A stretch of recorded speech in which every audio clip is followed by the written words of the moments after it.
Bom, João capítulo 3, nós temos aqui uma passagem conhecida de todos os cristãos em todas as épocas, que é a visita de Nicodemos a Jesus. Jesus dialogou com Nicodemos, que era um fariseu, e a Bíblia diz que ele era um dos principais dos fariseus. Vamos ler o texto? Versículo 1 de João capítulo 3. Havia entre os fariseus um homem chamado Nicodemos, um dos principais dos judeus. Este de noite foi até Jesus e lhe disse: Rabi, sabemos que o Senhor é mestre, vindo da parte de Deus, porque ninguém pode fazer estes sinais que o Senhor faz, se Deus não estiver com ele. Jesus respondeu: em verdade, lhe digo, que se alguém não nascer de novo, não pode ver o reino de Deus. Nicodemos perguntou: como pode um homem nascer sendo velho? Será que pode voltar ao ventre materno e nascer uma segunda vez? Jesus respondeu: em verdade, lhe digo, quem não nascer da água e do Espírito não pode entrar no reino de Deus. O que é nascido da carne é carne, o que é nascido do Espírito é Espírito.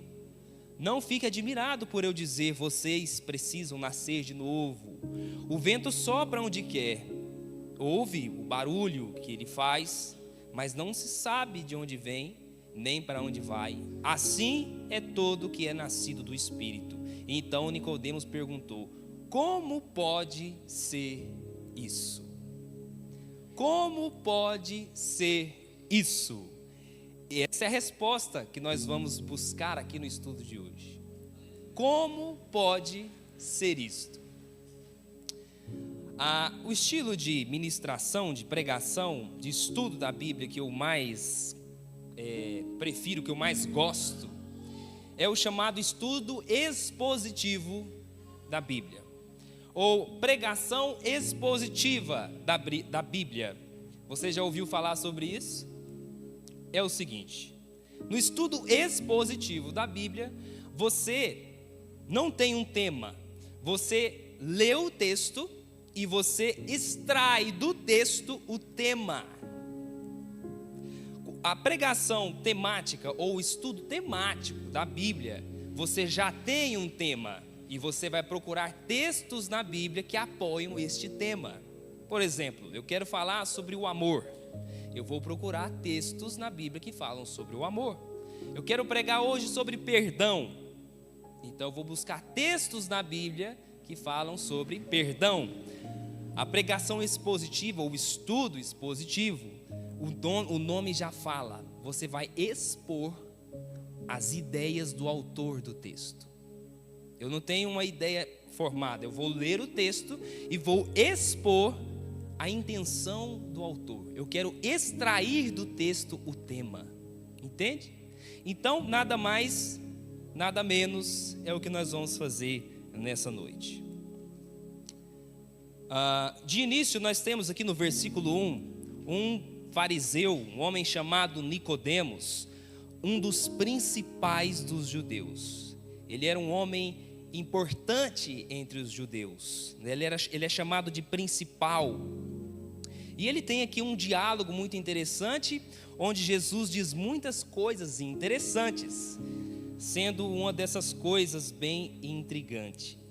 Se alguém não nascer de novo, não pode ver o reino de Deus. E ainda, quem não nascer da água e do Espírito, não pode entrar no reino de Deus.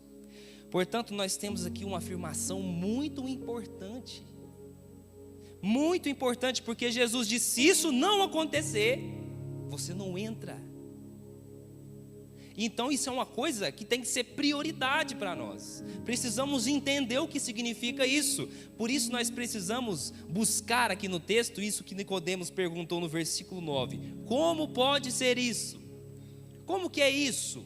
Do que Jesus está falando? Porque disso depende a minha entrada no reino de Deus. O que é de fato então O que Jesus quis dizer com isso? Primeiro, Nicodemos chega em Jesus e diz: olha, mestre, rabi, mestre, sabemos que o Senhor é um mestre vindo da parte de Deus, porque ninguém pode fazer os sinais que o Senhor faz se Deus não estiver com ele. E Jesus já logo responde de cara: se não nascer de novo, não pode ver o reino de Deus.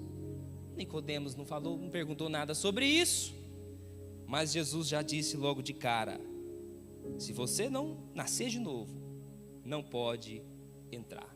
Por que Jesus disse isso? Nós sabemos, irmãos, que desde Adão, o pecado entrou no mundo.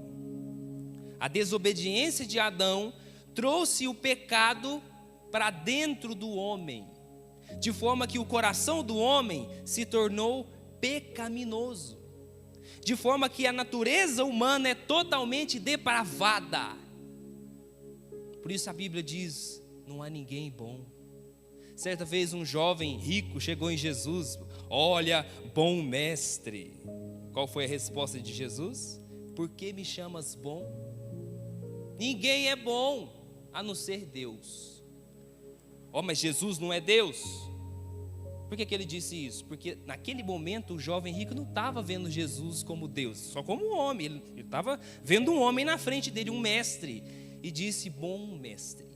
Quando ele disse isso revela que na cabeça daquele jovem, o homem pode ser bom. Bom mestre. Jesus disse: não. Por que você está me chamando de bom? Ninguém é bom, só Deus é bom. Então o ser humano, como diz Paulo em Romanos, todos pecaram e carecem, estão destituídos da glória de Deus. A natureza, o coração do homem, Gênesis diz que desde a sua infância é inclinado para o mal. Desde a infância. Meu irmão, quem ensinou você a mentir? Você foi para a escola, recebeu uma aula, uma matéria chamada mentira. Vamos aqui aprender a mentir agora. Os seus pais, eles te educam para você falar a verdade ou para mentir? O meu filho está com 9 meses, daqui uns dias vai precisar de receber uma vara da correção. Por quê? Porque ele vai começar a pegar as coisas que não pode, vai sumir, vai esconder, e vou perguntar, ele chama Josué. Josué, cadê isso? Não sei. E quando ele tiver um irmãozinho, que eu estou querendo receber a unção do pastor Murilo, né? Quero ter uns 3, 4, aleluia. Esse Breno é doido, né? Não, irmão, eu sou bíblico, tem que povoar a terra, vai. Então, ele vai começar a fazer isso, e quando ele tiver irmãozinhos, ele vai falar: foi o fulano. Que? Foi ele. Quem ensinou isso para ele? Já veio embutido, meu irmão. Vai na escola, os anjinhos estão lá na escola, né? Só tem anjinho na escola. Oh, gracinha, beleza? Entra do portão para frente, meu amigo. Você sabe, você já foi criança na escola. O meu irmão, eu lembro direitinho. No primeiro dia de aula dele, eu fui buscar ele na escola, que eu sou 5 anos mais velho que ele. Eu cheguei lá, ele estava pulando de mesa em mesa. No primeiro dia. Irmãos, as crianças, elas fazem bullying umas com as outras. Você é feio, você é bobo, a minha esposa está trabalhando numa escola, e ela chega, ela me relata cada coisa que as crianças fazem. E eu sei, porque eu também fazia. Você fazia. Você sabe como é que é. Junta o grupinho dos bonitos contra o grupinho dos feios, e começa a fofocar um com o outro, causar intriga, briga, porque isso é da natureza do homem. Se você não educar o seu filho, ele vai virar um bicho incontrolável. Então, quando o filho nasceu, olha, nasceu o anjinho, as asinhas dele. Não, senhor, é um Adãozinho, é um Adão. Ele vai fazer, sabe o que ele vai fazer de melhor? Ele vai pecar. Ele é profissional em pecar, porque é da natureza do homem. O homem ama o pecado. Já viu as pessoas dizerem: o proibido é mais gostoso, né? O que é errado é melhor. O escurinho, longe de todo mundo, porque é da natureza do homem. Pecador, totalmente depravado. Então o homem, o ser humano, tem a sua natureza inclinada para o mal. Por isso, irmãos, naturalmente o homem é avesso à santidade, avesso a mandamento. Igreja, santidade, sexo depois do casamento, namorar só com 30 anos, está amarrado, né? Por causa disso, ele é avesso a mandamento. Fala para uma criança, Murilinho, não pega essa placa. Aí vira as costas, ele vai lá. Porque quando você fala não, parece que dentro do ser humano começa a formigar. E aquilo ali desperta o pecado. Por isso que a Bíblia diz que a lei faz isso, ela manifesta o pecado. Quando Deus deu a lei, não foi para as pessoas serem salvas. A lei foi dada para mostrar que você é totalmente depravado, você não consegue obedecer à lei. Quando Deus diz, não adulterarás, aí o homem vai lá e o quê? Adultera. Então, totalmente depravado, é avesso à santidade, avesso a mandamento, avesso a Deus. Você coloca Deus na frente do homem, o que o homem faz? Crucifica! Porque ele odeia Deus, ele odeia o verdadeiro Deus, ele gosta de pecado. Sendo essa a condição humana, o que resta para ele é a total condenação. Total condenação. Ninguém é bom, ninguém tem a natureza de Deus, todos estão afastados, todos odeiam a Deus, todos, a Bíblia diz que os homens são filhos da ira de Deus. Todo mundo pensa, eu sou filho de Deus, né? Você passa no bar ali, todo mundo bebendo, enchendo a cara. Você fala, ô fulano, vai trabalhar. O que ele fala? Eu também sou filho de Deus, eu também mereço. Tá, filho de Deus, filho de Deus. Todo mundo pensa, eu sou filho de Deus, mas a Bíblia diz que todos são filhos da ira de Deus. Sabe o que é isso? O ser humano vai receber de Deus uma herança chamada condenação eterna, porque eles são inimigos de Deus, inimigos por causa das suas obras malignas. Então não pense que o ser humano é bonzinho, meu irmão. Não pense que o ser humano é bonzinho. Por isso Jesus disse, agora você vai começar a entender, se o homem não nascer de novo, ele não pode entrar no reino de Deus. Isso significa, irmãos, que religião também não basta. Não, eu vou pôr uma saia até no dedão, vou pôr uma burca, vou mostrar só os olhos, não vou passar maquiagem, não vou fazer isso, não vou para balada, não vou fumar, não vou beber, eu não vou fazer um monte de coisas. Mas você sabe quem era Nicodemos? Nicodemos aqui está dizendo que era um dos principais dos fariseus. Você sabe quem que eram os fariseus? Era uma seita judaica, um grupo que seguia à risca a lei de Moisés, um grupo que orava e jejuava constantemente, cumpria a lei, eles davam dízimo até da hortelã, até do alface lá do quintal, ele dava o dízimo. Homens completamente religiosos. E Jesus, a primeira coisa que ele diz, você é o fariseu principal? Se não nascer de novo não entra. Não adianta estar na igreja. Eu estou na igreja todo domingo, vou lá no pastor Murilo, deixo lá R$1.000 de oferta para ele. Eu nasci na igreja, minha mãe quase me teve lá no altar, né? Crente, aleluias. Nasci na igreja, não corto cabelo, não faço isso, eu não faço um monte de coisa. Nunca beijei na boca. Nunca fui para balada, nunca traí minha esposa, nunca matei, nunca roubei, nunca fiz nada. Sou santinho. Meu amigo, Nicodemos era tudo isso. Não adianta nada, você sabe por que não adianta? A religião não adianta, porque o problema está no seu coração, de forma que nada que é exterior pode mudar o que está no seu interior. Não adianta, meu amigo, você pode ir lá batizar no Rio Jordão, onde Jesus batizou, batizar lá. Pastor Murilo, leva lá no Rio Jordão, lá em Israel, onde Jesus batizou. Aí você batiza lá. Agora sim.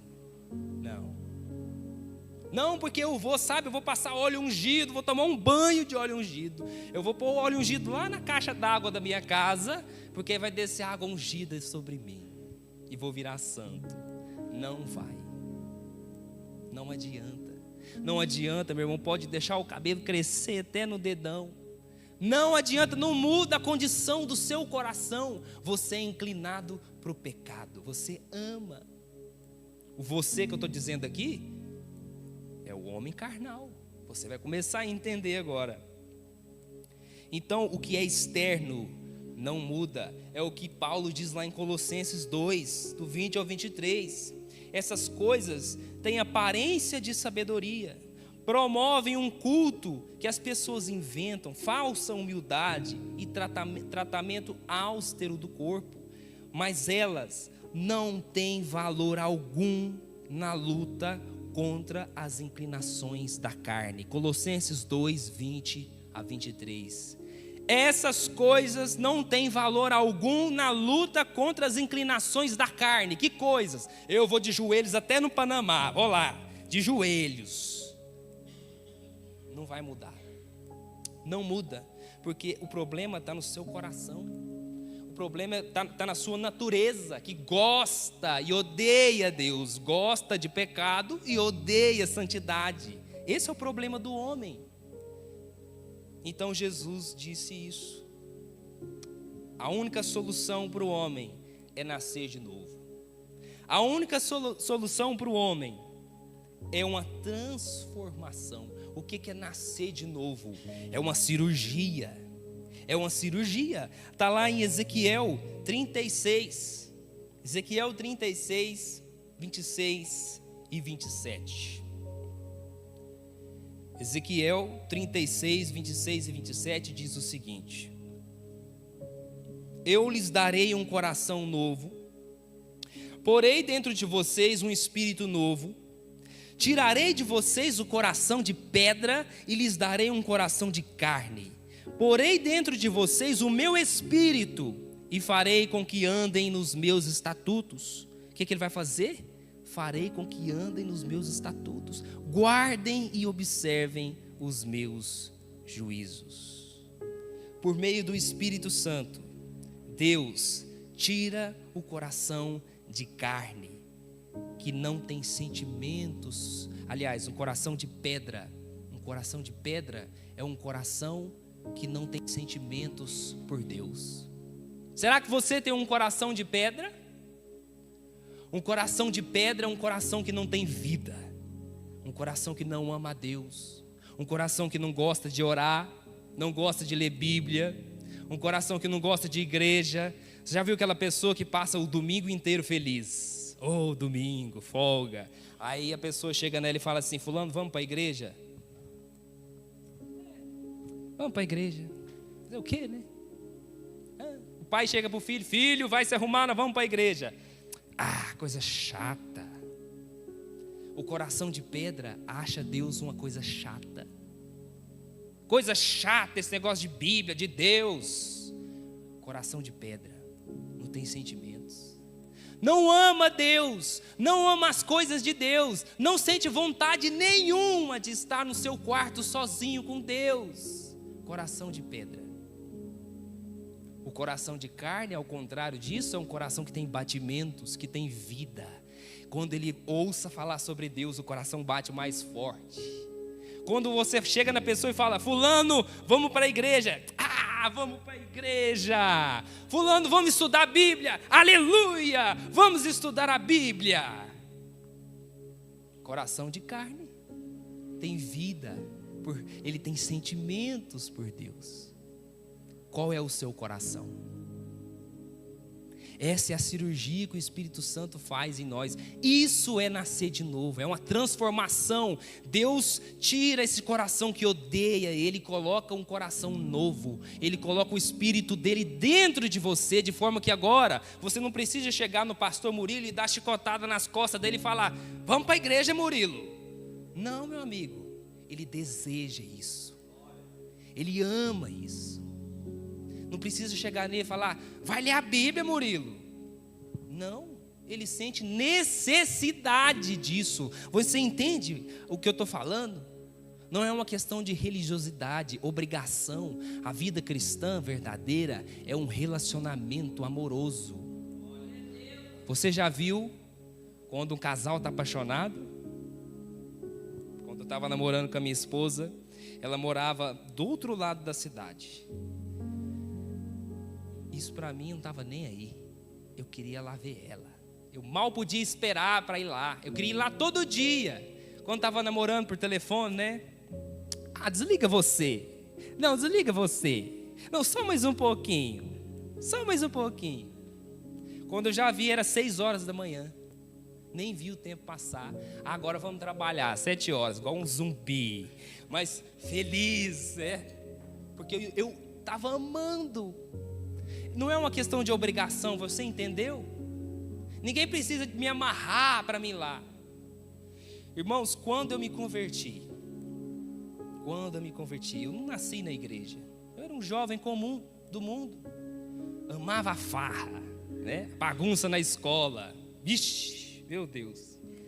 Quando eu me converti, eu tinha 17 anos, estava no auge da carreira, sabe?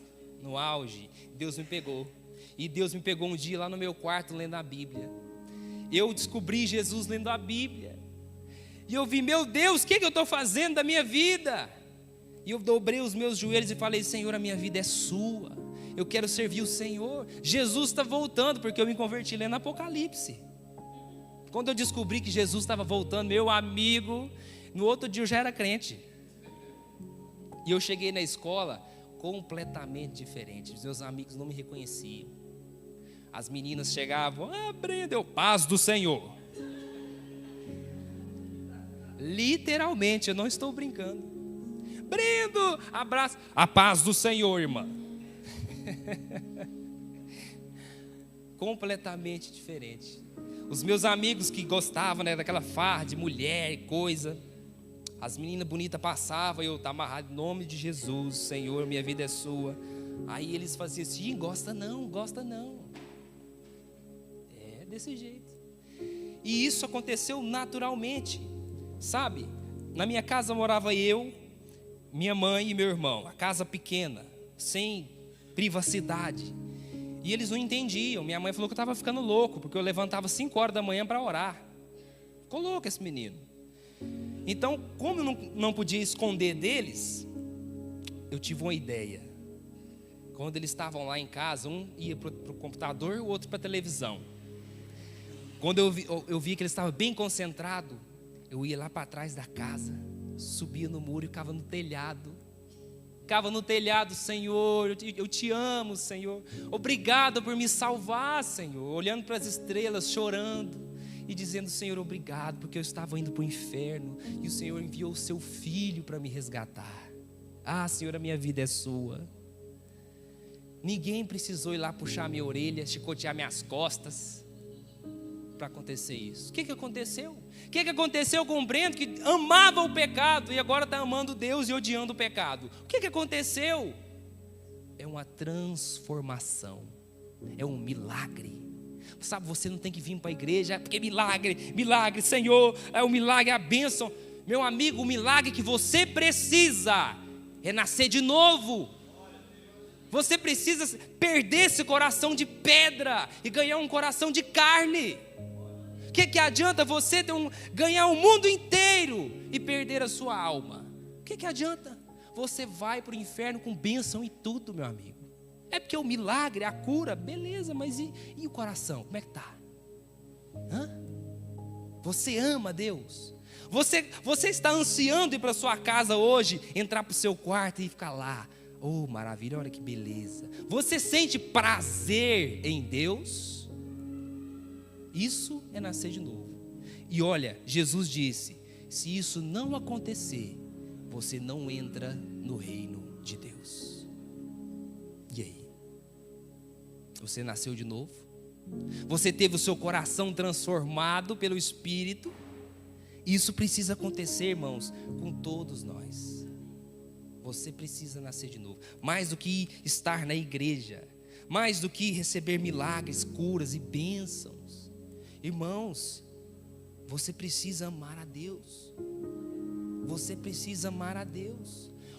A vida cristã é um relacionamento amoroso, não é uma vida de ritual. Vamos aqui assistir o culto. Você fala isso, assistir o culto? Se você fala isso, já é um grande indício que você não nasceu de novo. Porque culto a gente presta a Deus. Você não assiste. Você está aqui não é para assistir a mim não, irmão. Está amarrado. Você está aqui para prestar um culto a Deus. Porque Ele é o amado da sua vida. Amém? A minha oração é para que você vá para a sua casa hoje. Talvez você esteja pensando, eu não amo a Deus. Eu realmente não sinto desejo nenhum por Deus. Eu realmente não sinto desejo nenhum de orar. Eu acho chato Deus, estudar a Bíblia, coisa chata. Não. Então você vai para a sua casa hoje. Você vai dobrar os seus joelhos e você vai orar a Deus. Porque a Bíblia diz que um pai não nega, nós que somos pais carnais, nós não negamos comida para o filho que pede. Quanto mais o Pai Celeste dará então o Espírito Santo aos que pedirem. Amém? Fique de pé. Eu quero orar com você.